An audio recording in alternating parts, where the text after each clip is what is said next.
Bom dia, igreja. Bom, mais uma vez, ter esse momento aí de estarmos juntos para louvar, para glorificar o Senhor e agradecer a Deus aí pela sua bondade, pela sua infinita misericórdia. Nós já estamos numa etapa agora diferente.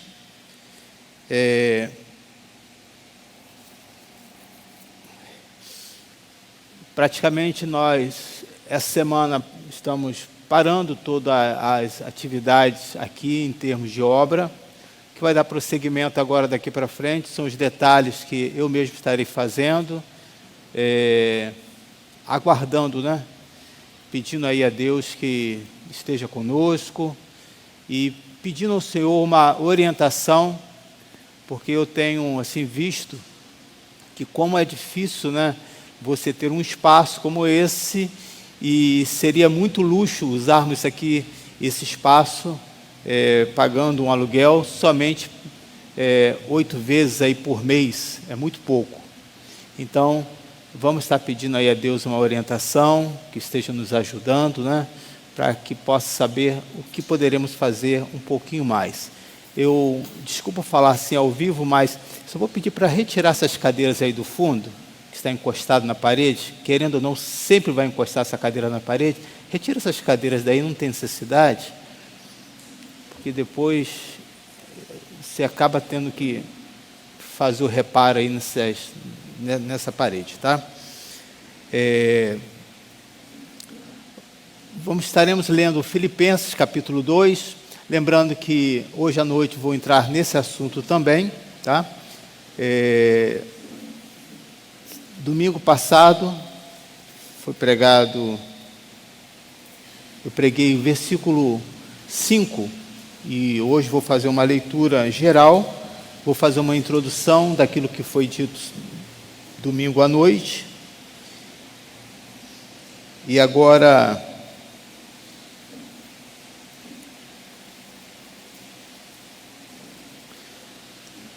pela manhã estarei falando no versículo 6, trabalhando essa questão, e à noite, se for possível, o 7 e o versículo 8.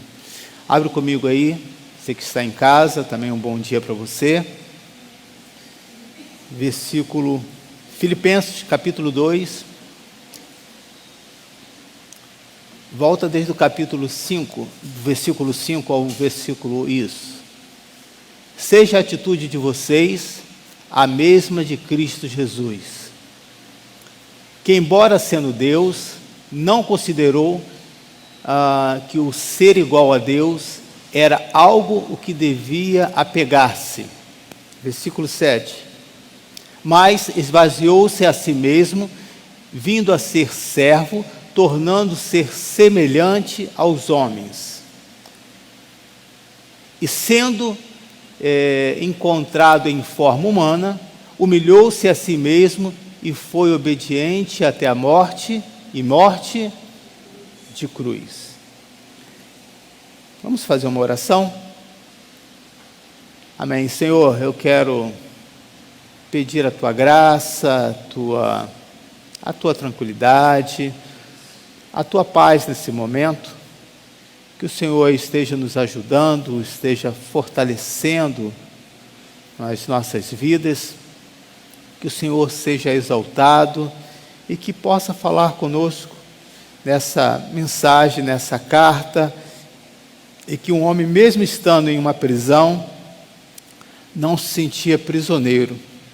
Ele estava contextualizado com tudo que estava acontecendo para o lado de fora da sua igreja, e que possamos ter essa mesma visão do apóstolo Paulo, que não venhamos estar fechados no nosso mundo, questionando as nossas limitações, mas que possamos ter essa visão como ele. Nem a prisão, nem a perseguição, nem as defamações que assim aconteciam, nem as igrejas que ele investiu tanto tempo e passando por lutas, fez com que esse homem deixasse de crer no Evangelho, deixasse de pregar a Tua palavra, e como isso foi enriquecedor, que conteúdo foi deixado através desse homem para as nossas vidas. Que assim seja, que com paz, que com alegria, que com a liberdade do Teu Espírito, o Senhor esteja falando conosco. Fazemos essa oração, Pai, em Teu nome. Amém. Então, nós podemos ver aqui no versículo 5, né? Seja a atitude de vocês a mesma de Cristo Jesus, né? Então, Paulo está fazendo aqui não uma pergunta ou trazendo qualquer dúvida, né? Ele está fazendo uma afirmação: seja a atitude de vocês a mesma de Cristo Jesus. Então nós podemos entender nesse texto que é possível ter essa atitude, né? Porém nós sabemos que essa atitude, ela na nossa prática do dia a dia, ela parece impossível, porque você se depara com as suas incapacidades, com as coisas externas que acontecem, as coisas que repentinamente você faz, e você vai dizer assim: por que eu fiz isso? Isso já aconteceu com você? De você tomar uma atitude, de pensar algo, de ter uma resposta na ponta da língua, né? E depois, por que eu falei isso? Por que eu agi dessa maneira? Então, Paulo está dizendo aqui para nós que mesmo com todas as adversidades, é possível se nós tivermos um referencial, né? Então, ele vai dizer assim, que existe duas adversidades que podemos ver aqui, né? A primeira é a nossa, é uma adversidade do egoísmo, do orgulho, aonde você não quer abrir mão daquilo que você pensa, dos seus conceitos que estão enraizados dentro de você, e aí começa a ter um conflito com o outro lado, com aquilo que é o amor, que é a bondade, que é a compaixão. Não é à toa, querido, que nós vemos constantemente as lutas que passamos dentro da igreja. A maior queixa que você vai encontrar dentro da instituição evangélica não é a palavra de Deus. As pessoas não têm dúvida da palavra de Deus. Alguns pensam até que seja uma questão da leitura. Também não é a questão da leitura. Querendo ou não, pelo menos algum versículo você gravou, registrou aí na sua mente, que aquilo é a base para a sua vida. Mas o grande problema é de nós encontrarmos essa aplicação dentro da igreja. E o nosso questionamento não é com a palavra de Deus, mas com a atitude daquilo que acontece entre os próprios irmãos. E aí nós começamos a entrar nesse conflito. Vou dar um exemplo aqui tão simples. Quantos, talvez por questões de uma enfermidade, não apareceu durante uma semana na igreja, não apareceu durante 2 semanas na igreja, e aí quando consegue vir, né, e a pessoa encontra alguém desavisado, e vai dizer assim: até que enfim que você veio. E a pessoa se associa: eu fiquei 2 semanas, ninguém lembrou de mim, ninguém mandou a mensagem, né? E pensa assim mesmo: e agora eu chegando aqui, esse infeliz ainda vai dizer, por que você não veio na igreja? Eu estou dando um exemplo aqui de coisas que acontecem dentro da nossa atitude como pastor, não estou falando nem na questão da membresia.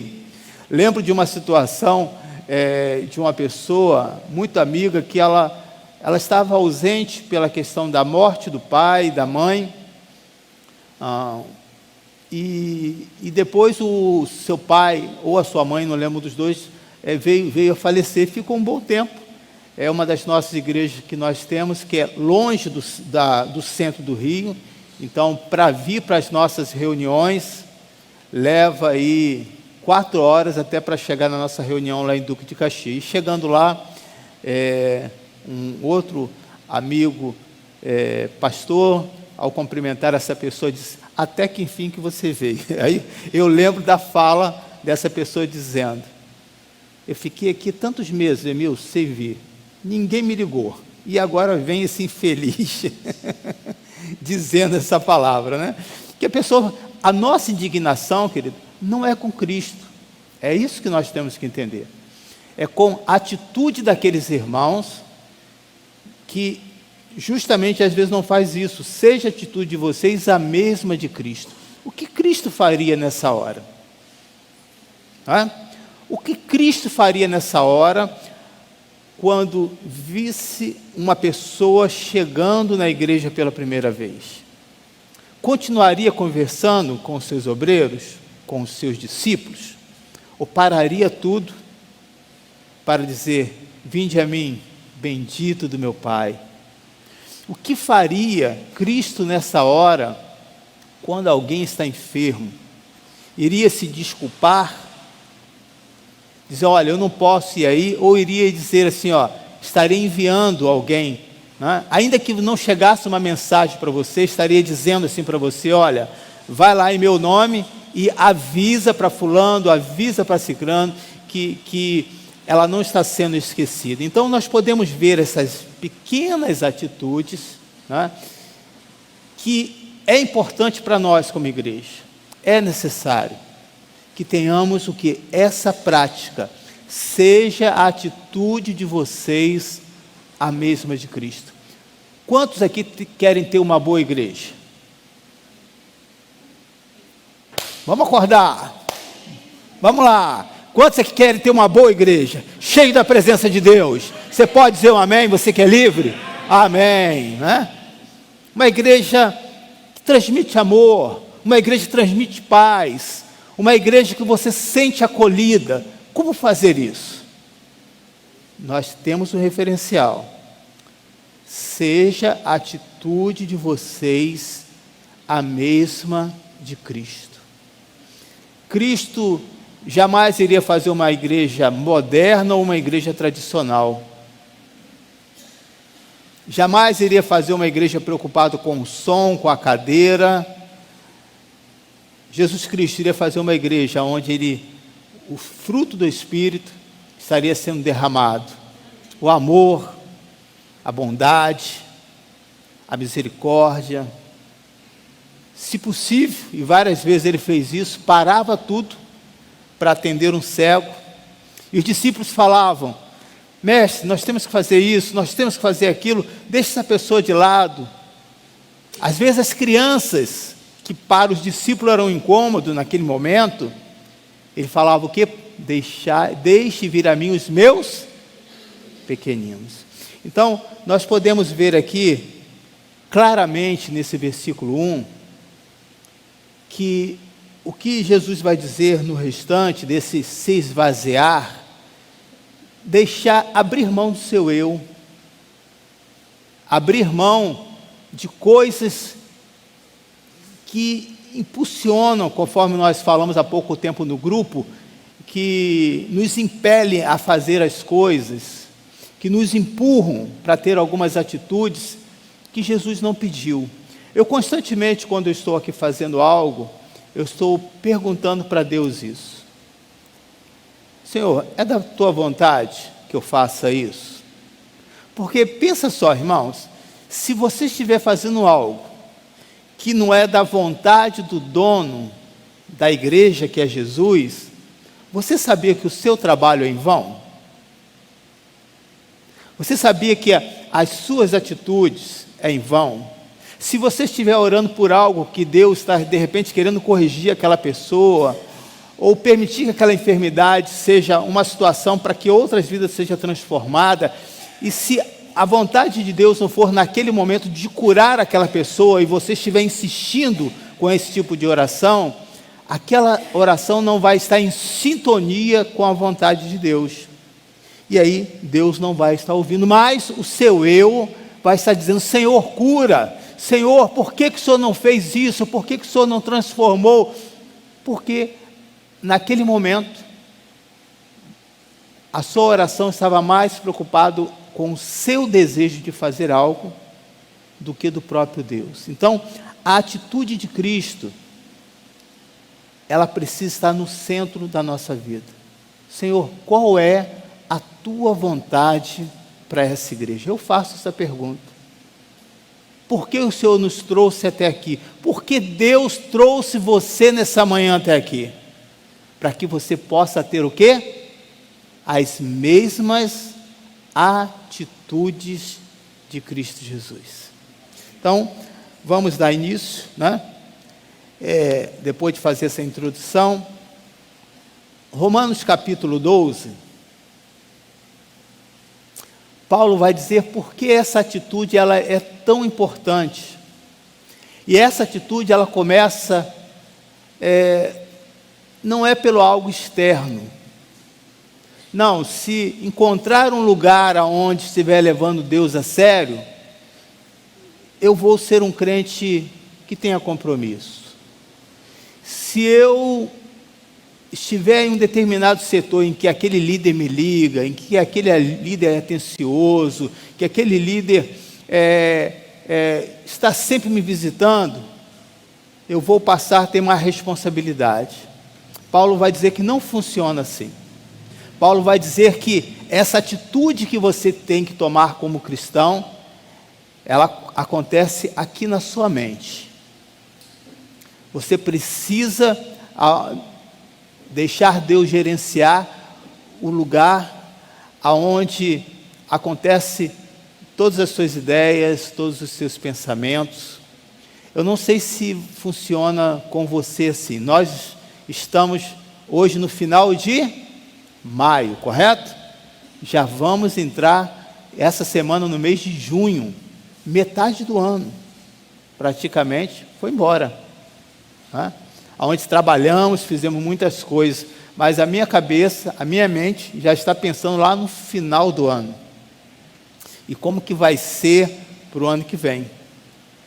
Então, gerenciar esses pensamentos acelerados, você vai precisar constantemente estar dizendo: Senhor, tenha controle dos meus pensamentos, tenha controle dos meus sentimentos, controla a minha ansiedade, deixa Deus agir, fazer as coisas no seu devido tempo. Aí, olha o que Paulo vai dizer agora no versículo 2, não se amolde ao padrão deste mundo, né? Não crie uma forma, não crie o mesmo padrão aqui dentro da igreja, mas transforme-se pela renovação da sua mente. Não tem como, querido, você ter uma mente transformada se você não tiver as mesmas atitudes que Cristo Jesus teve. Essa atitude mesmo de amor, essa atitude de paciência, de esperar a vontade do Pai acontecer, para que sejam capazes de experimentar e comprovar a boa e agradável e perfeita vontade de Deus. Quantos aqui querem e precisam, como eu, experimentar a vontade de Deus? A vontade que é boa, perfeita e agradável. Não tem nada de ruim, correto? Quem não quer isso? Todos nós.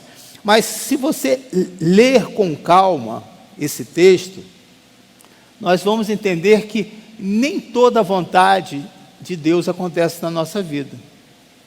Porque a sua vida é sempre agradável? Ela é sempre boa? Pastor, eu tenho uma vida boa, tranquila, não me preocupo com nada. Eu agora já estou aqui, estou pensando na minha conta de luz, olha como é que é a mente acelerada, né? Que eu esqueci de pagar essa semana. Eu não gosto de botar as coisas em débitos. Quem tem muito dinheiro pode botar em débito, vai lá entrando, quem não tem, não pode, né? Então você tem que gerenciar. Nem tudo é bom, querido. Será que as coisas que acontecem de ordem familiar é perfeito?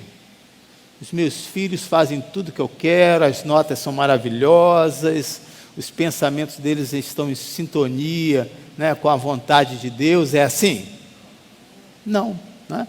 Então, quando você pega esse texto, você entra em conflito.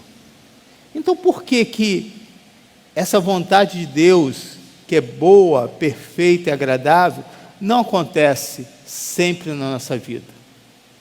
Porque nós nem sempre permitimos que a nossa mente seja renovada.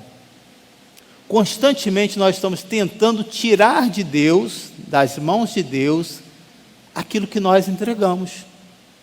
Você entrega, mas depois você, não, Senhor, deixa que eu resolvo.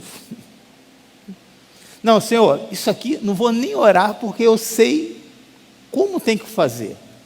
E aí as coisas não acontecem. Então não há nenhuma possibilidade de experimentar a vontade de Deus se não abrir mão dos padrões deste mundo.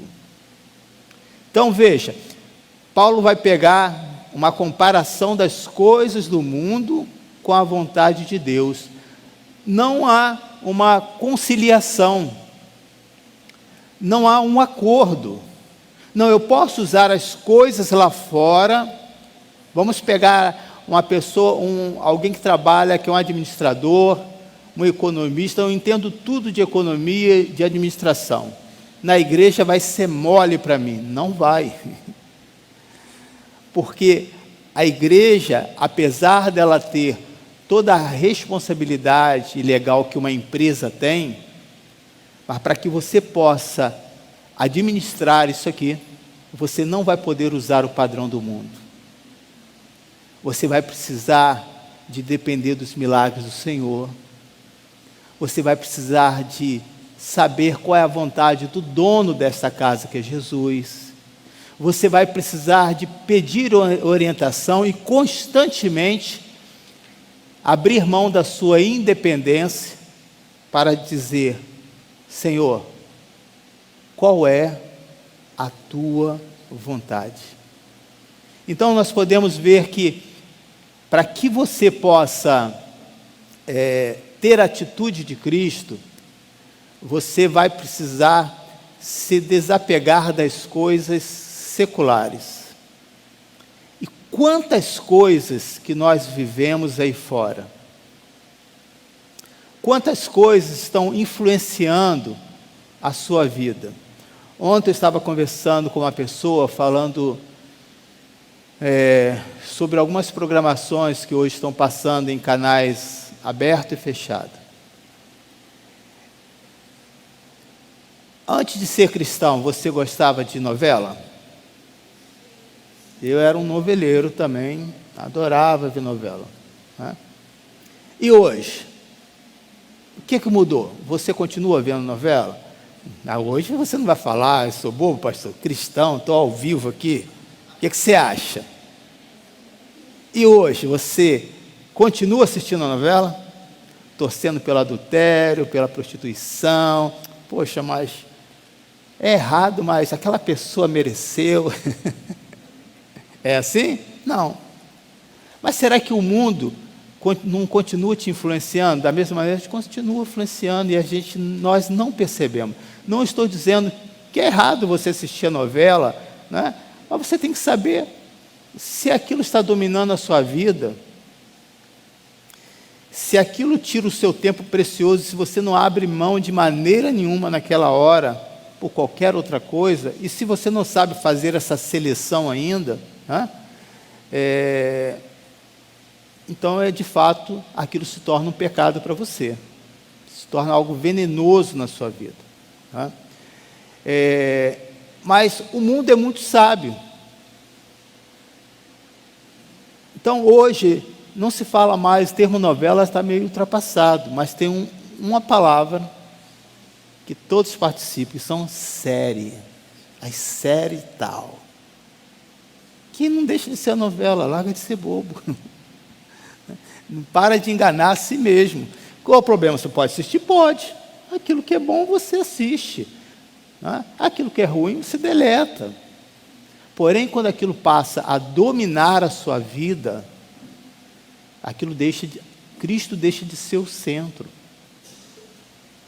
E a Bíblia chama isso de ídolos, de idolatria e assim por diante. Então, veja, a atitude de Cristo, ela não é determinada por algumas regrinhas.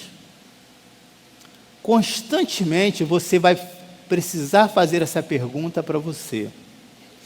E aqueles que não, que se amoldam ao sistema desse mundo, você vai observar Cristo dando alguns alertas para a sua vida. Sempre pedindo para você aquilo que passa a ser o centro da sua vida, naquele momento, sempre Deus vai te incomodar. Parece que justamente naquela hora que você está assistindo o jogo, é que a sua esposa te chama. Mas a questão não é a tua esposa que está te chamando, é Deus te alertando. Você naquela hora você se transforma, né? Você, para dar um amém aqui na igreja, o pastor quase tem que obrigá-lo. Mas na frente de assistir um jogo, você se transforma, você grita, você vai lá fora. Eu vejo lá no meu condomínio, né?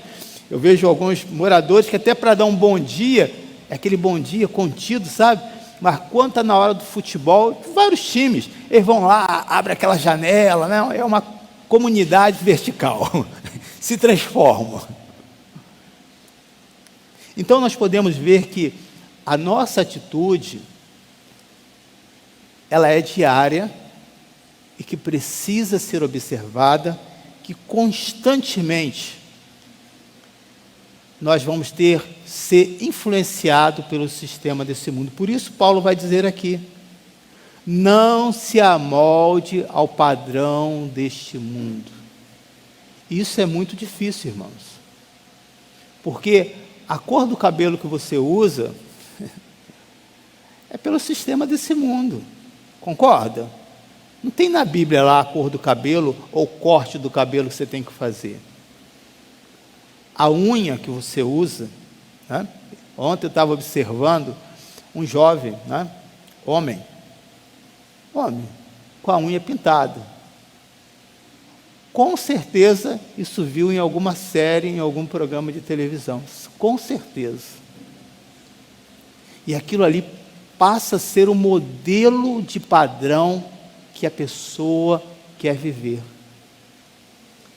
Quantas influências a igreja sofre porque não observa que está sendo amoldada, tem um padrão do mundo e você tem que entrar nesse modelo. Paulo vai estar dizendo, não se amolde, mas transforme pela renovação da sua mente. E vender essa teoria é muito fácil.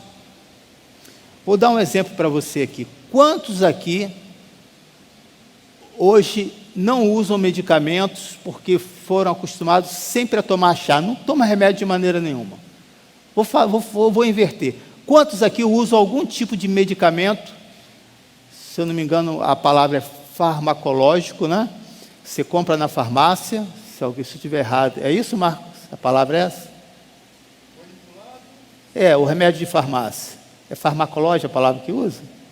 É isso aí, é um medicamento, né? Quantos aqui usam algum tipo de medicamento? Dor de cabeça, dor de barriga, enxaqueca, está aborrecido com o esposo, para esse não tem, né? Usa algum tipo de medicamento. Mas será que foi sempre assim? O que você acha? Não. A maioria das vezes era o chá. Está com gripe? Eu lembro, era chá de pitanga com laranja da terra. Está com enxaqueca, bebeu demais? Chá de quê? Olha, quantas pessoas já encheu a cara, né? Já viu alguém encher a cara, né? Chá de boldo. Inclusive lá no meu condomínio plantaram um pé de boldo. Com certeza é algum beberrão. Está lá, chá de boldo. Como é que foi tirado isso, querido? Você já parou para pensar nisso? As mesmas propriedades que estão no medicamento que você compra estão nessas plantas. Qual é a maneira para tirar isso de você? Eu crio uma teoria e começo a dizer, olha, esse medicamento é bom, é natural, mas demora muito. Experimente isso aqui baratinho. Qualquer hora que você precisar, se estiver chovendo, imagina você ir lá fora fazer um chá, está lá na sua bolsa. Aí você toma e rapidamente fica o quê? Bom. Mas no final da bula, está dizendo, ó, esses medicamentos têm os efeitos colaterais. Qual o efeito colateral? O estômago. Não tem problema, para o estômago tem outro medicamento para você. E por aí vai, gente. Então, para que a maneira que o mundo vai moldando os nossos pensamentos, é criado por alguém que inventa alguma coisa, e geralmente essas invenções não é feita por pessoa rica. Para pensar nisso, né? As grandes invenções são criadas por quê? Por pessoa rica ou por pobre? O que você acha? Pobre ou rico, gente? Pobre ou rico?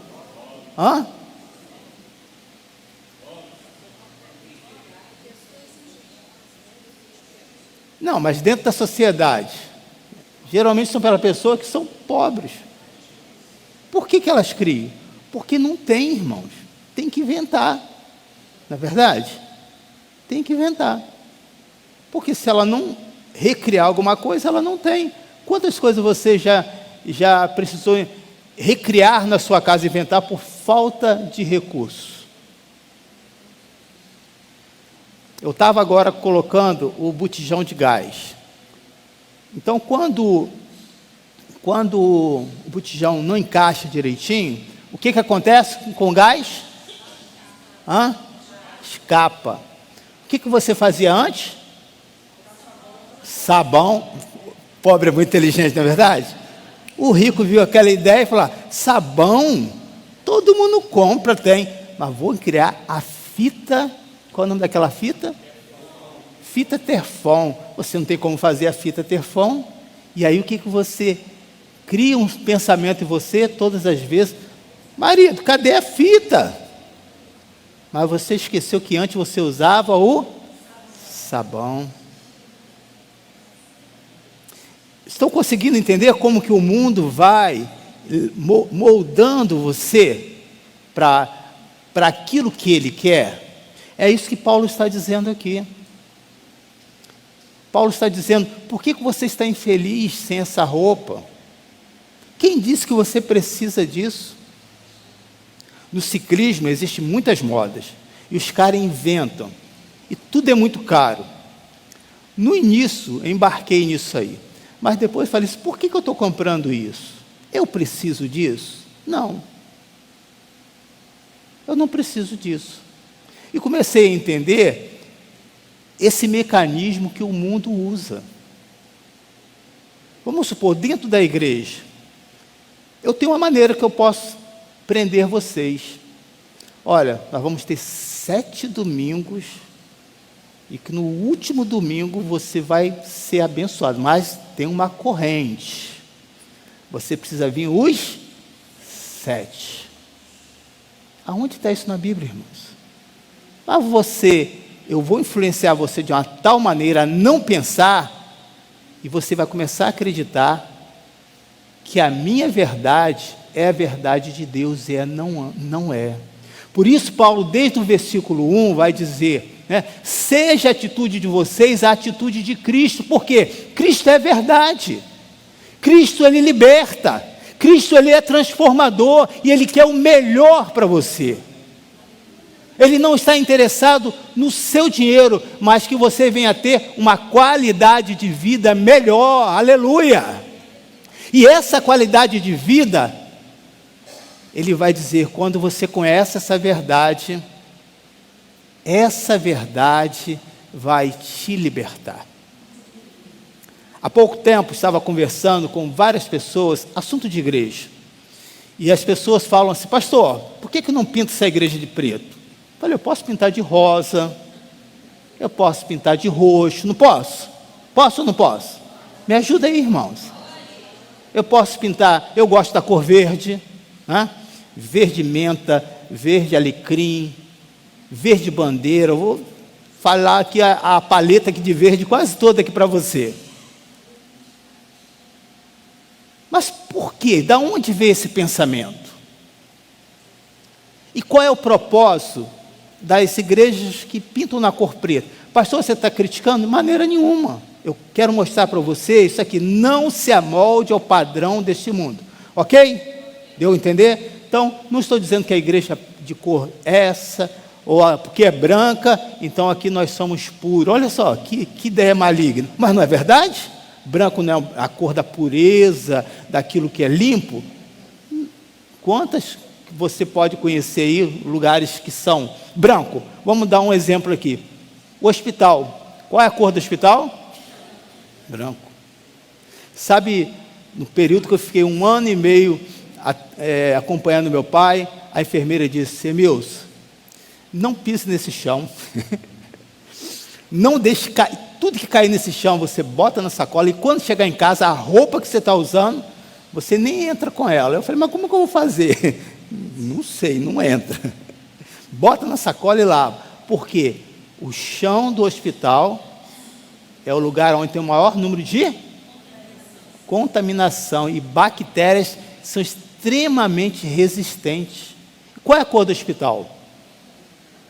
Mas não era para ser um lugar de pureza? Então, eu quero que vocês pensem sobre isso. A questão não tem nada a ver com a cor. Eu amanhã posso cismar e falar: vamos pintar tudo de preto? Pode.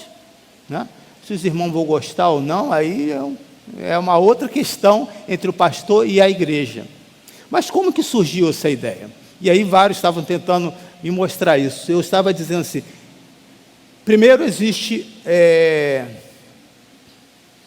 um propósito, porque eu conheço a Igreja Nova Vida que é pintado na cor preta. É a questão do pastor.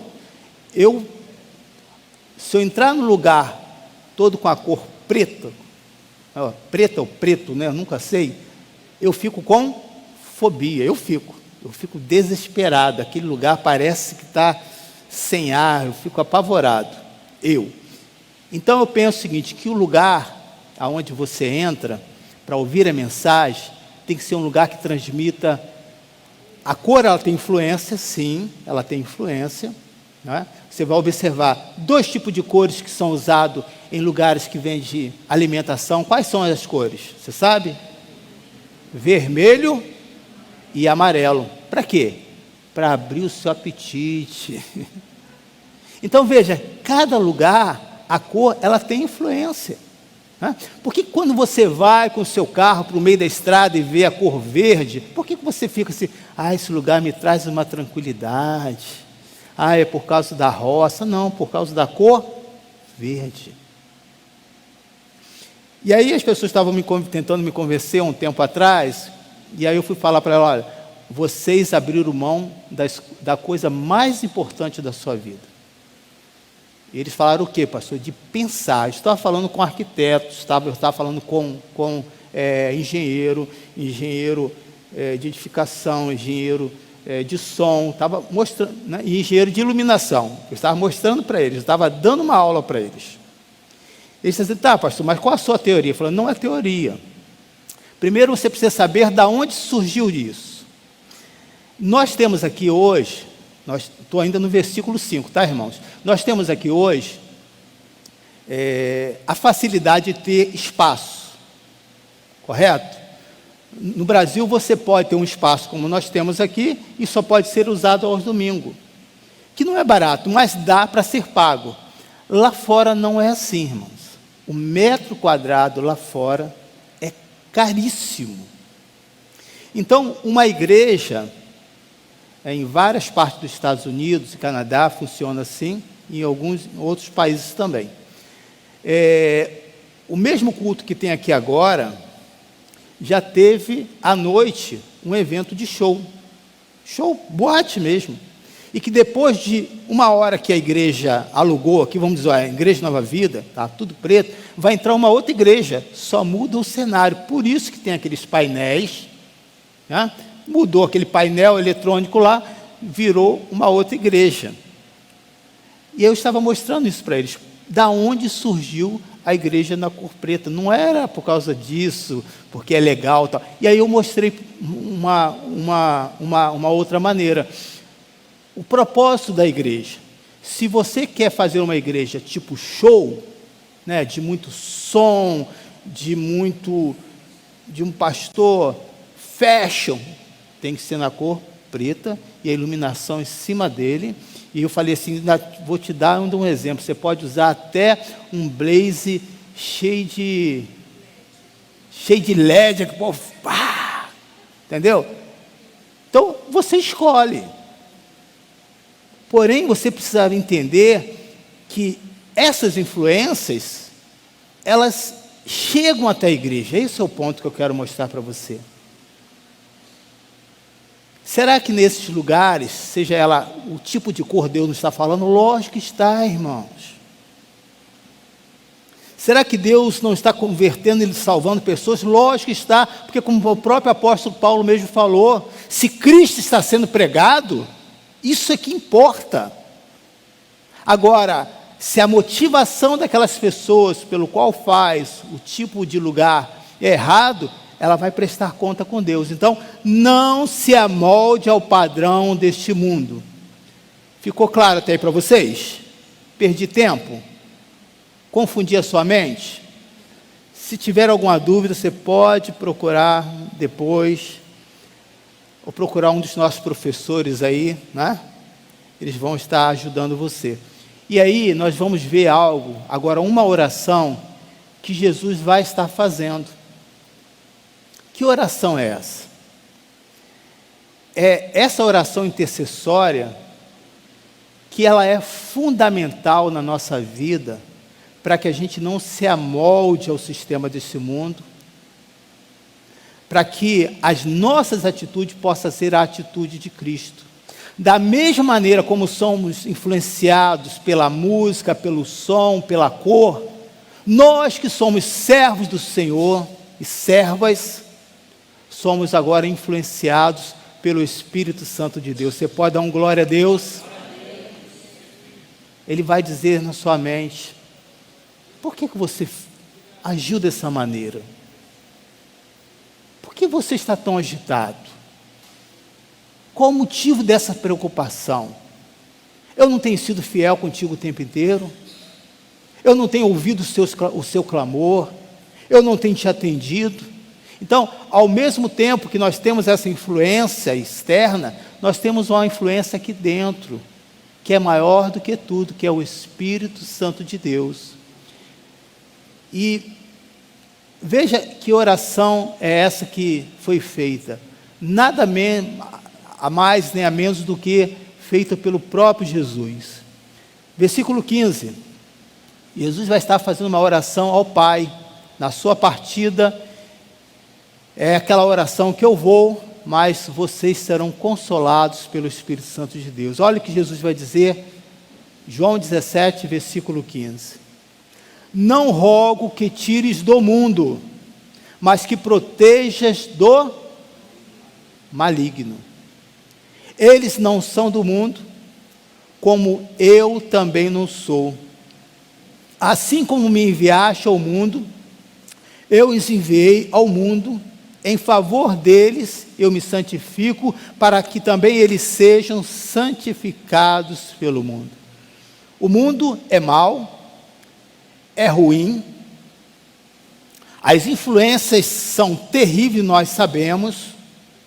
Muitos que estão de pé, infelizmente, vão cair.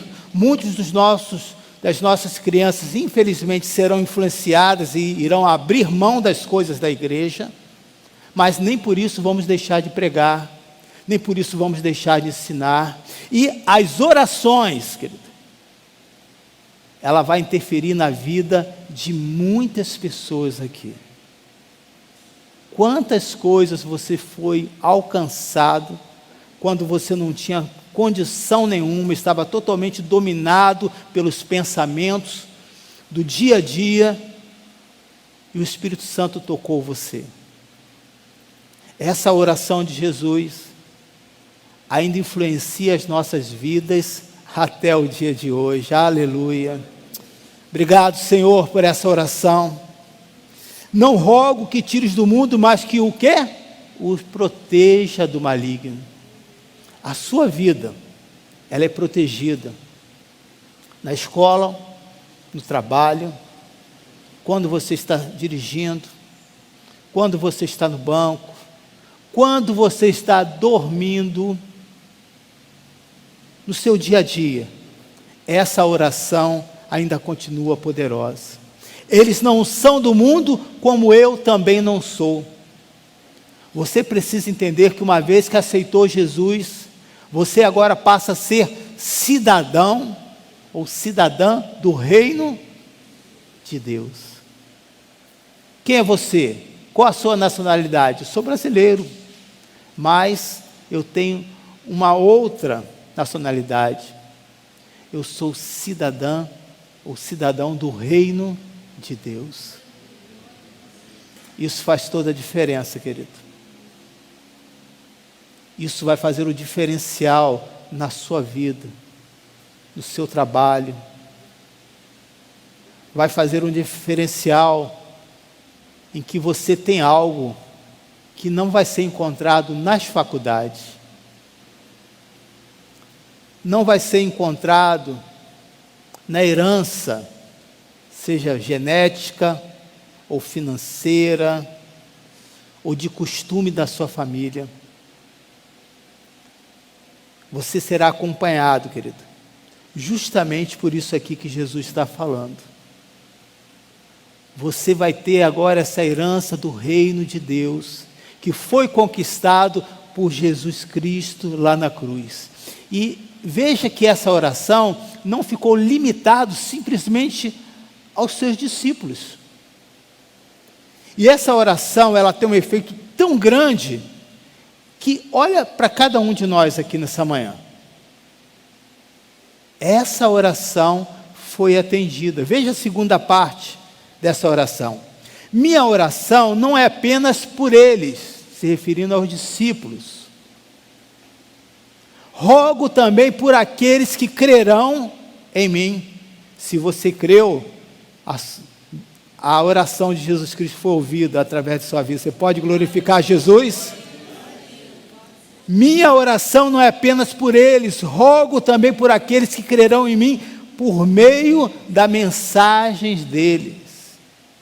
Ou seja, o Evangelho foi sendo divulgado e chegou até nós, para que todos sejam um.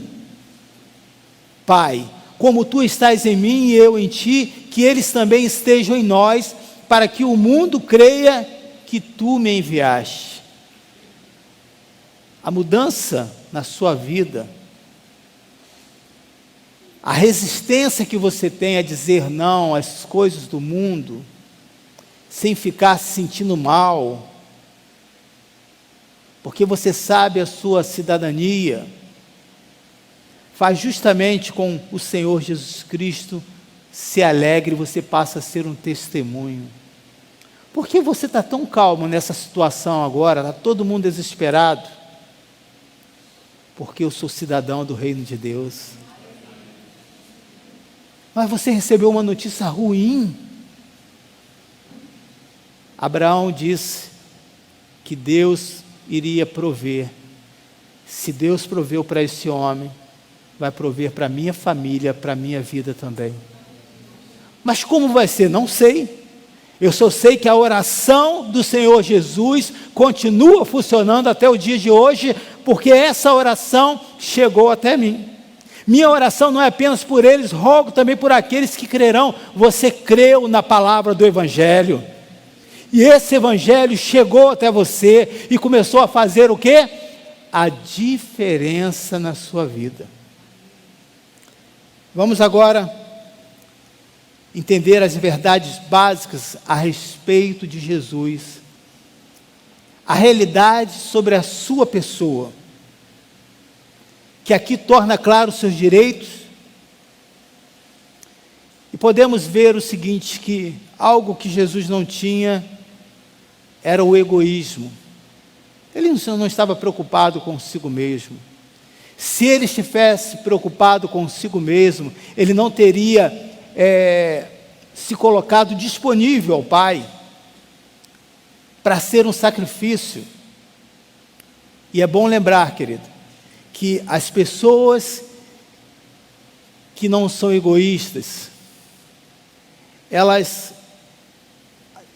ninguém pode ser egoísta se não tiver direitos. Se você não tem direito, você vai reivindicar o quê? Se você não tem nada, é o que o apóstolo Paulo fala aqui, tudo que você recebe é lucro. O irmão uma vez falou para mim assim: pastor, eu já fiz muitas coisas erradas, e Deus perdoou os meus pecados, e eu conheci a história daquela pessoa, então hoje, eu não peço mais nada a Deus, porque tudo que eu recebo é lucro, porque eu não tinha direito nenhum. Aquela pessoa começou a entender e permitir, através do Espírito Santo, que a sua mente fosse transformada. Vamos ao versículo 6 de Filipenses, capítulo 2. Que embora sendo Deus, não considerou que o ser igual a Deus era algo que não devia se apegar. Acharam aí? Deixa eu ver se está a mesma tradução minha aqui. Que embora sendo Deus, a minha tradução está um pouquinho diferente, não considerou que o ser igual a Deus era algo que devia se apegar-se. O que nós podemos ver aqui nesse texto, querido, e tem uma outra tradução que vai dizer, pois ele subsistindo em forma de Deus, ele não se apegou, né, por ser igual a Deus. Essa questão de se apegar é algo muito forte nas nossas vidas, e talvez muito a nossa cultura. Eu sei que não é de todos, né? E hoje nós vemos pessoas que guardam as coisas em casa e não sabem o motivo. Eu vou dar um exemplo claro dentro da classe, no caso masculina. Você sabia que o nome de um compartimento que tem no carro chamado porta-luva, você sabe por que porta-luva? Você sabe?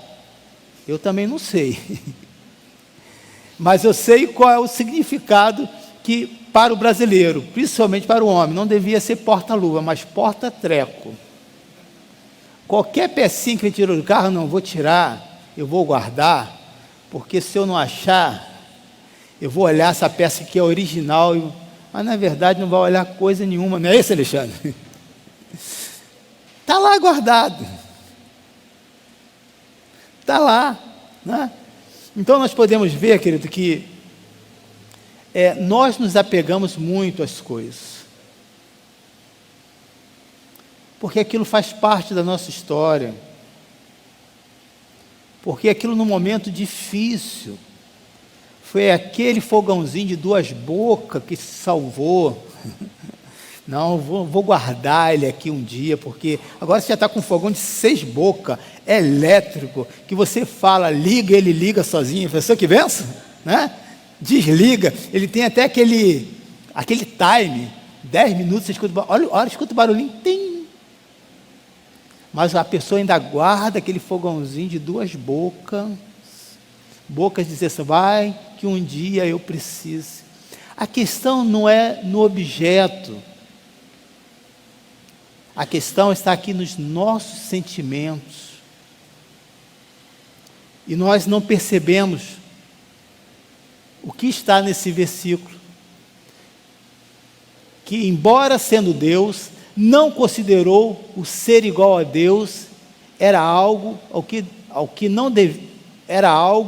a que devia apegar-se, mesmo nessa posição de autoridade ele não se apegou. Você já observou para pessoas que têm filhos? Quantos aqui que têm filhos? E quantos aqui que são filhos? Alguém tem dúvida? São filhos, você um dia foi filho, amém? Te peguei agora, né? Você não fez essa comparação com seu pai, com sua mãe? Ou seus filhos fizeram isso? Por que você está usando isso se eu não posso? Porque você não pode. Mas por quê? Problema é meu. Quando você já perdeu a paciência. Você observa que os nossos filhos querem ter os mesmos direitos que os nossos? Mas à medida que eles vão crescendo, você vai dando compromisso, obrigação, e eles vão entendendo que a vida de adulto não é nada boa. E a pessoa fala, não, aí depois de ser adulto, quer voltar a ser criança novamente. Então, essa busca em querer ter o mesmo direito é algo da nossa natureza, querido. Por que fulano chegou agora, teve a sua vida mudada, transformada, eu estou aqui há anos, eu tenho o mesmo direito? E aí entra naquela questão lá de Romanos capítulo 12. Por que essa pessoa está conseguindo receber a boa, perfeita vontade de Deus e você não? É algo que você precisa refletir sobre isso. É possível que aquela pessoa entendeu tão rápido esse pensamento de Paulo, que Paulo explica aqui e que é bíblico, e essa pessoa se desapegou das coisas e passou a depender unicamente do Senhor, e aí as bênçãos de Deus começam a ser derramadas de uma maneira sobrenatural na sua vida. Eu posso dar o meu testemunho, querido, e falo isso sem ter medo. Tudo que eu idealizei para ter aqui nesse templo, sem ter recursos, você sabia que aconteceu? Mas eu penso muito mais, querido. Constantemente, esse aqui é um dos lugares. Tem como a câmera ir para cá? Não, né? Esse aqui, essa escada aqui é um dos lugares que eu fico sentado aqui. E aquele que está em casa não vai ver, não tem problema, mas você vai assistir. Eu fico aqui. Eu gosto muito de sentar no chão. Quantos aqui gostam de sentar no chão? Eu sento bem aqui mesmo, ó. Que lugarzinho gostoso. Tomando meu cafezinho, assim mesmo, com a perninha. E fico dizendo assim, Senhor, que vidas aqui sejam transformadas. E fico ouvindo esse amém aí mesmo, é verdade. Que pessoas sejam extremamente abençoadas financeiramente aqui. Mas não é qualquer pessoa, não. É aquelas que têm o coração aberto. Porque se Deus der recurso para aquela pessoa que não tem o coração aberto, o que aquela pessoa vai fazer? Ela está pensando no seu eu, ela vai gastar todo o dinheiro, e ainda vai ficar endividada, e ainda vai dizer, pastor, você sabe como é que é, por isso que esse mês não deu o dízimo. Então, eu não oro por você, por essas pessoas de coração fechado, mas aquelas pessoas que têm o coração aberto, Senhor. E se não tiver ninguém, Senhor, eis-me aqui, eu estou aqui, para receber, porque o meu coração está aberto. Amém? Então, ao fazer essa oração, e é constantemente essa oração que eu faço, eu começo a visualizar as pessoas sendo abençoadas financeiramente mesmo. Eu começo a visualizar as pessoas que, sem falar uma palavra de cura, cheguem aqui, e a prosperidade não é só financeira, e saia daqui curado, porque há a presença de Deus nesse lugar. As pessoas chegam com problemas conjugais, sem eu fazer um gabinete. Ultimamente eu ando muito resistente em fazer os gabinetes, que parece que você gasta tempo, e a pessoa falou: pastor, eu entendi, e eu não vou fazer nada disso que você falou. Então eu falei: Senhor, eu nunca sei, acho que já passei 56 anos, 58 anos, eu não vou gastar mais tempo com esse pessoal que não quer nada não, mas eu vou fazer a oração de Jesus. Aqueles que querem, eu gasto hora, eu gasto tempo sim, e sei que vale a pena, e sei que é transformador, mas hoje, para as pessoas que não querem, eu não insisto, eu só oro, para até a hora que os olhos daquelas pessoas se abram e digam: pastor, eu preciso de ajuda. Aí eu me coloco disponível.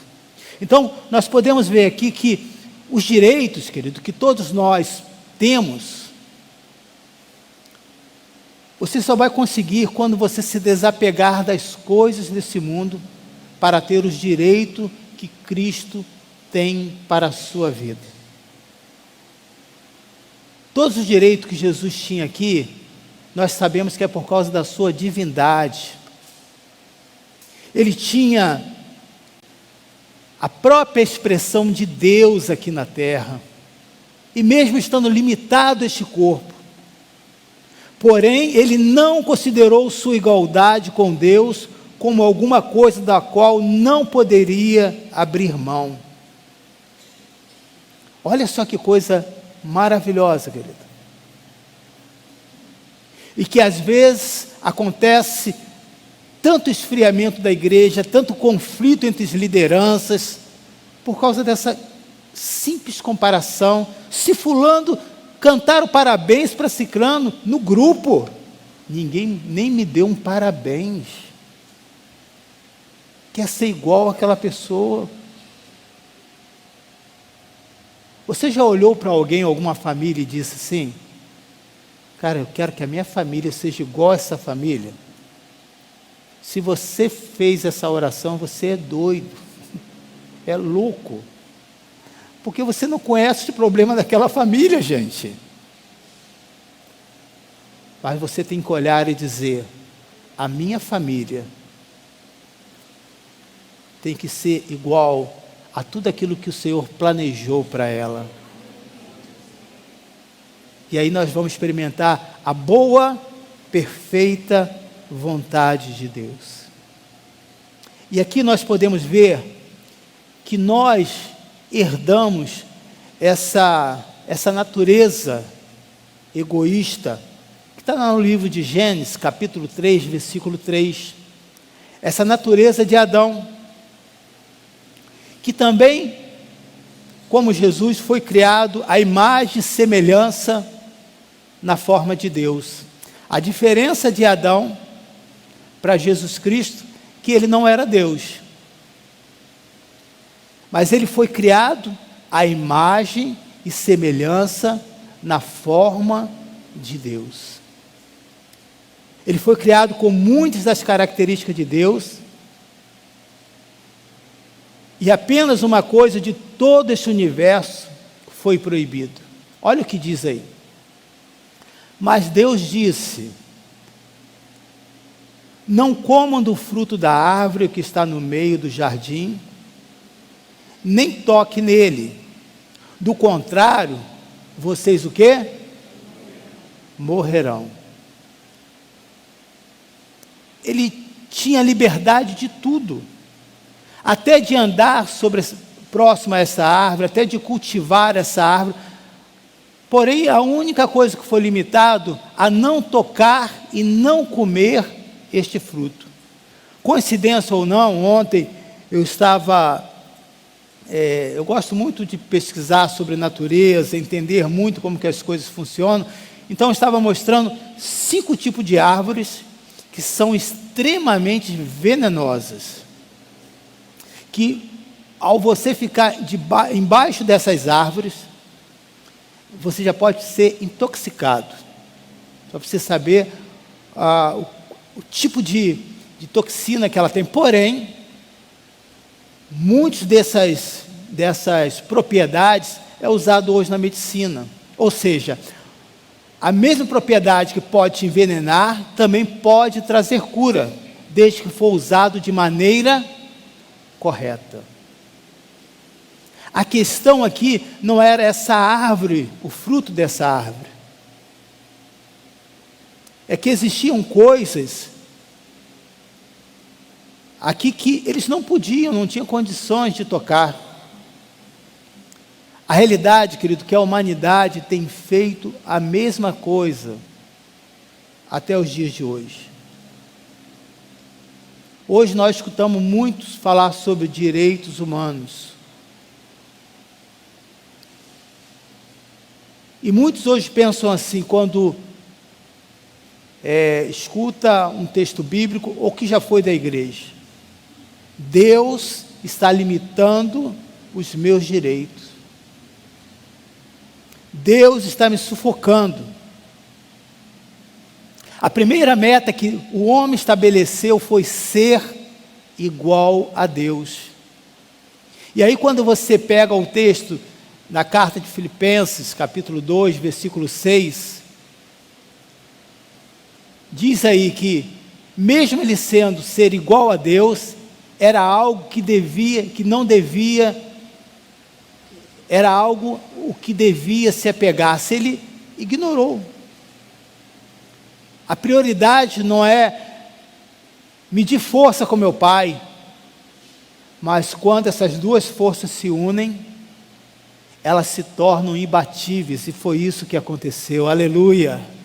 Quando o seu querer, o seu realizar, o seu desejo está em submissão à vontade de Deus, você se torna forte aqui nesse mundo. Então, irmãos, pense sobre isso. Não tente ser igual a Deus, e muitos sofrem demais com isso. Eu não posso errar. Eu tenho que ser perfeito. E aí o evangelho se torna um peso, um fardo, algo inatingível. Porque nessa busca dessa perfeição, você começa a cobrar algo de você que você não tem condições. Mas o que Paulo está dizendo em Romanos 12, é que essas mudanças, essas práticas, elas podem ser possíveis na sua vida, quando você começa a mudar aqui na sua mente. Eu posso ter uma atitude perfeita, eu posso ter uma vida boa e agradável, se eu começar a entender como que funciona o evangelho. Como que funciona a verdade de Cristo? A verdade de Cristo não diz que eu não vou errar. Infelizmente nós vamos errar. Mas eu posso corrigir. E dizer o que a palavra de Deus diz sobre isso. Ontem eu vinha conversando comigo mesmo. Dizendo, por que você tem essa atitude, Emilson? Porque às vezes bate esse gatilho do nada, você faz algo em que você se entristece. Tem alguém aqui que já pensou sobre isso? Já ficou assim alguma vez? Eu não encontro resposta para isso, querido. Eu não tenho resposta. Se eu tivesse, eu não iria cometer esses erros novamente. Mas eu tenho o Espírito Santo de Deus. E eu só tenho a certeza de uma coisa. Eu peço, perdoa os meus pecados, Senhor. E me ajude a vigiar, para que eu não venha cometer essas mesmas atitudes novamente. Quando você, querido, entende que por mais que você se esforce, Por mais que você ore, por mais que você jejue, por mais que você tenha se desligado das coisas total desse mundo, a sua natureza adâmica, que tem a marca do pecado, ela só vai conseguir ser cancelada quando ela estiver submissa à vontade de Deus.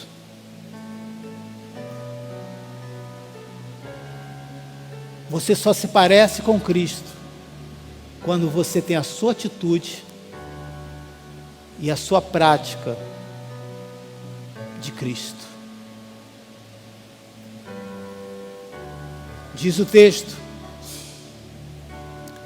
não toque, porque se você o tocar ou comer deste fruto, você morrerá. Não toque nas coisas desse mundo, querido. Não tente achar que você é um semideus, é forte, porque você vai cair. A Bíblia nos ensina que aquilo que é a nossa cobiça, nós temos que apenas nos afastar e reconhecer que aquele ponto é a nossa fraqueza. Mas só o fato de você se afastar, você já está mostrando o quanto você tem sido forte, aleluia, e o quanto Deus tem transformado o seu pensamento. E eu encerro com Filipenses, capítulo 3, versículo 7 ao versículo 8. Jesus não considerou sua igualdade com Deus como alguma coisa que não poderia abrir mão.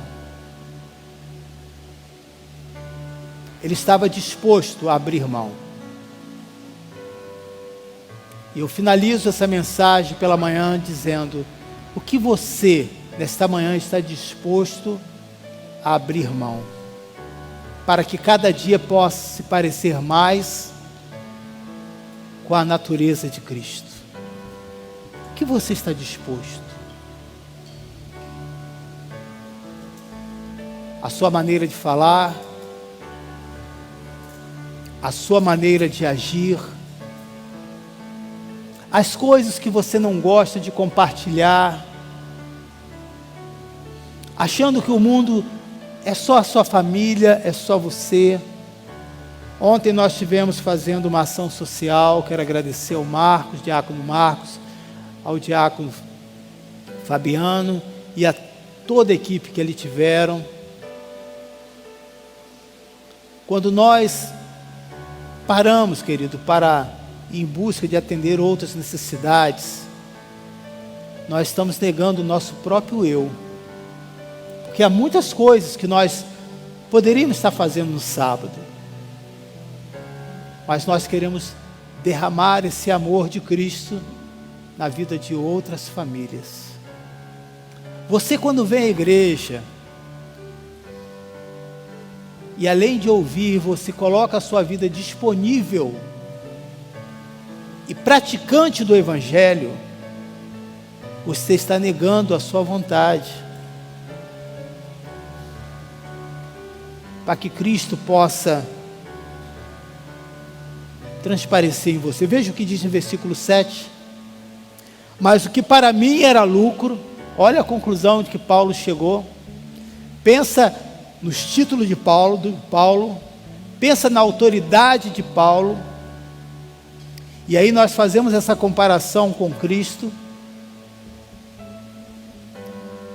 Ele não quis ser igual às pessoas daquela sociedade. Ele diz: mas para o que para mim era lucro, passei a considerar perda por causa de Cristo. O que nós, como cristãos, temos hoje é mais precioso de que toda a formação acadêmica que está aqui. Se juntarmos todos o tempo que você se formou, que você se preparou, seja na área técnica ou não, não é nada se comparado à grandeza, à sabedoria de Jesus. Essa foi a conclusão de Paulo. Mais do que isso, considero tudo como perda. Perdi tempo. Quando você, querido, quer se inspirar nas coisas do mundo, você está perdendo tempo. Porque só vai levar você a conseguir uma coisa: a cada dia mais se afastando das coisas de Deus. Eu considero tudo como perda, comparado com a suprema grandeza do conhecimento de Cristo Jesus, meu Senhor, por cuja causa perdi todas as coisas. Eu as considero como esterco para poder ganhar a Cristo. Vamos estar de pé?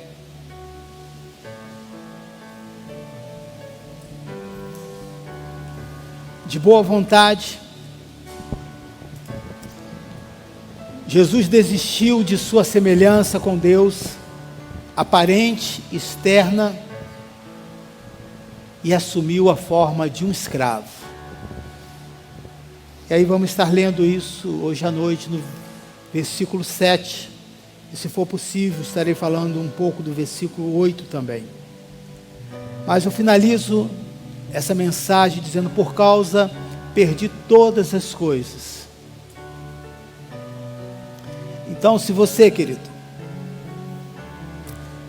não conseguiu entender o que Jesus Cristo fez, que embora sendo Deus, não considerou que o ser igual a Deus era algo que devia se apegar. Ele abriu mão de tudo, por minha causa, por sua causa.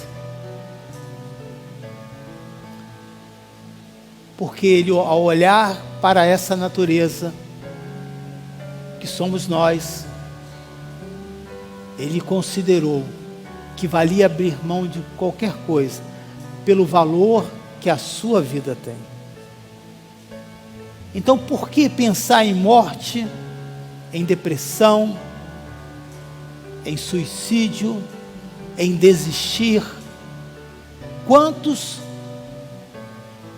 ao perder alguém, foram muitos que perderam há 2 anos atrás e ainda estão perdendo por doenças, querem desistir. Não desista. Deus pode e vai reescrever uma nova história na sua vida. Pai, eu quero fazer essa oração em favor dos teus filhos, que eles possam, Deus, ter a atitude a mesma de Cristo, que embora sendo Deus, não considerou que o ser igual a Deus era algo que devia se apegar. Não estava preso aos títulos, ao conhecimento, a uma formação, a uma realização pessoal, mas estava preso unicamente à vontade do Senhor. Pai, que essa vontade possa inundar os nossos corações, possa inundar o coração, você que está nos assistindo, para ser um crente presencial, para ser alguém que se envolva nas coisas de Deus, para que o Senhor possa falar de maneira poderosa e você possa experimentar o que o apóstolo Paulo experimentou. Estar na igreja não é perda de tempo. Estar na igreja é abrir mão do seu eu, para que através desse abrir mão da sua vida, ouvir a mensagem de Deus, do reino de Deus, você está dizendo: aquieta a minha alma, que além das minhas verdades, há uma verdade suprema, que é Cristo Jesus. Que essas mentes sejam transformadas e libertas pelo poder de Jesus. Aleluia. Entregamos nas tuas mãos, Senhor, e te agradecemos pela tua boa, perfeita vontade. Que o Senhor esteja com cada um de nós. Que o Senhor esteja atuando. Que o Senhor esteja operando na sua vida. Que o Senhor esteja atuando, Deus, nas mentes, fazendo com que cada um tome as decisões necessárias. Entregue o seu coração nessa manhã. Entrego o meu viver. Faça desse louvor a sua oração. Por amor a ti, meu rei, meus sonhos rendo a ti e meus direitos dou. O orgulho vou trocar pela vida do Senhor. E eu entrego tudo a ti, tudo a ti. E eu entrego tudo a ti, tudo a ti.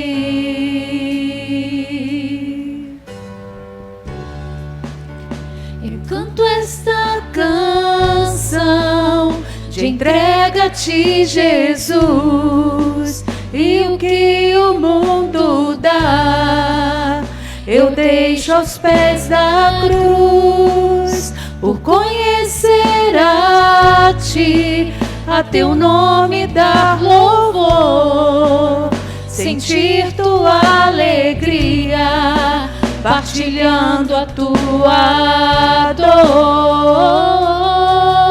E eu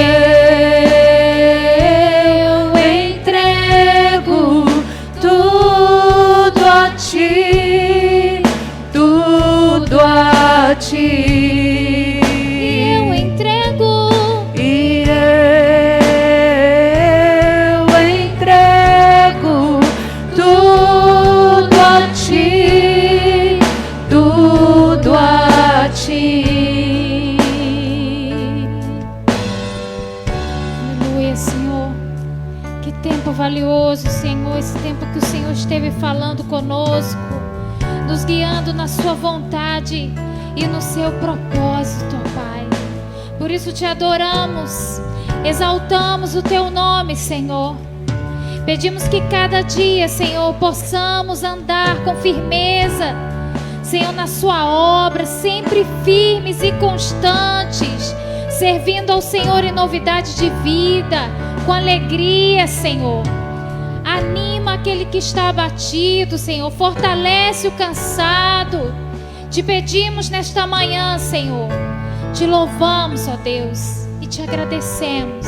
Aleluia, em nome de Jesus. Amém. Correrei para ti, meu Senhor, minha